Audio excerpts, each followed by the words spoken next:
Gabi Firea a avut grijă ca pe calea Floreasca să nu treacă niciun biciclist nepedepsit. Dacă nu zgăurile astea de pe dreapta, zgăurile astea de pe stânga. Dar prima bandă e foarte periculoasă.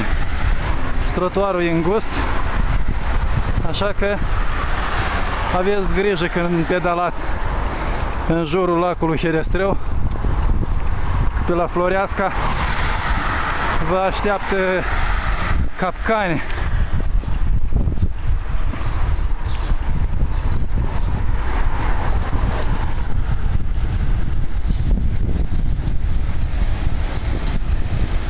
Cred că o să iau pe Eliade, că aici s-ar putea să o pățesc. Da, Eliade pare mai rațional, dar tot cu capcane. Parcă e bun și când te-ai luat cu natura, trezește într-o groapă de pe marginea drumului. Păi frumos așa, doamnă Firea. Să ne testați vigilența chiar la fiecare 10 metri